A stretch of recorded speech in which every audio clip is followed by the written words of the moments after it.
lainnya, Rasulullah SAW mengatakan, "Ma min ayyamin al-amalu salihu fiha ahabbu ila Allah min hadhihi al-ayyam," yakni ayyamil ashar. Qalu ya Rasulullah wal jihadu fi sabilillah, qalu wal jihadu fi sabilillah illa rajulun kharaja bi nafsihi wa malihi falam yarji' min dzalika bi syai'in. Kata Nabi SAW, tidak ada hari di mana amal soleh yang lebih Allah cintai daripada hari-hari itu, yakni hari 10 Zulhijjah. Maka para sahabat mengatakan, tidak pula jihad ya Rasulullah? Maka Nabi mengatakan, iya, tidak pula jihad yang mampu mengalahkan amalan di 10 hari pertama bulan Zulhijjah. Kecuali kata Nabi SAW, ada seorang laki-laki yang keluar untuk berjihad di jalan Allah dengan harta, dengan jiwanya dan hartanya, dan tidak dia kembali satu apapun dari harta dan jiwanya, gugur di medan juang fisabilillah azza wa jalla. Jadi memang kata para ulama, keutamaan awal Dzulhijjah dari 1 sampai 10 ini sangat luar biasa sekali. Makanya para ulama pun terbelah menjadi 2 bagian. Pertama, mereka yang lebih mengutamakan 10 awal Dzulhijjah daripada 10 terakhir bulan Ramadan. Sampai begitu. Jadi satu kelompok mengatakan yang lebih baik adalah 10 awal Dzulhijjah daripada 10 terakhir bulan Ramadan.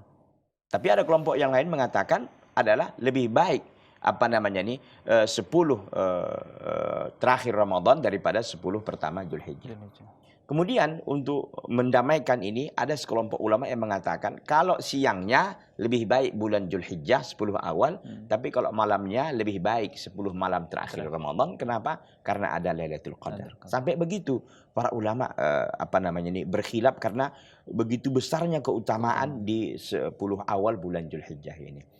Nah, kemudian apa saja amalannya? Amalannya banyak yang bisa kita lakukan. Amalan-amalan yang biasa sebenarnya. Bisa kita lakukan. Yang paling pertama tentu di bulan ini adalah melaksanakan ibadah haji. Bagi yang mampu tentu untuk ke sana. Dan sekarang masih bisa. Ini kan kita sudah masuk tanggal 5. Masih sempat sampai insya Allah besok berangkat. Sampai di sana tanggal 6. Lalu langsung melaksanakan umroh. Langsung terbang ke Makkah. Kemudian menunggu untuk melaksanakan ibadah hajinya. Ini bisa dilakukan dengan umroh, dengan haji tamattu'nya. Nah, kemudian apalagi yang lain? Yang lain lagi adalah memperbanyak sedekah, memperbanyak baca Al-Quran, memperbanyak zikir, tasbih, tahmid, tahlil dan sebagainya. Juga amalan yang besarnya adalah mengalirkan darah, yaitu menyembelih hewan kurban. Ini adalah amalan-amalan yang sangat luar biasa dan jitu sekali.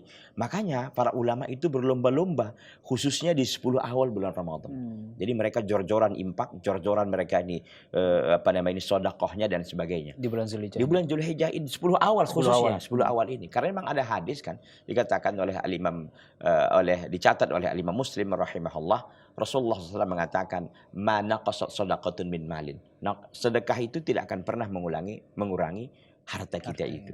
Bahkan justru sebaliknya. Nah, ini adalah amalan-amalan yang bisa dilakukan. Terutama membaca Al-Quran. Perbanyak baca Al-Quran khususnya di 10 awal ini. Perbanyak baca Al-Quran dan kalau mampu itu tadi, melaksanakan penyembelihan hewan. Atau bisa juga puasa, Ustaz ya? Puasa, ya betul. Ini saya dibantu diingatkan. Puasa dari tanggal 1 sampai 9. Itu dianjurkan. Atau minimal adalah puasa di 9 Dzulhijjah yang disebut dengan Syamu Arafah. Syamu Arafah tentu keutamaannya adalah kata Nabi SAW, ahtasibuhu, saya menganggap, saya berharap puasa 1 hari di Arafah itu yukaffiru sanal madhiyah wal baqiyah.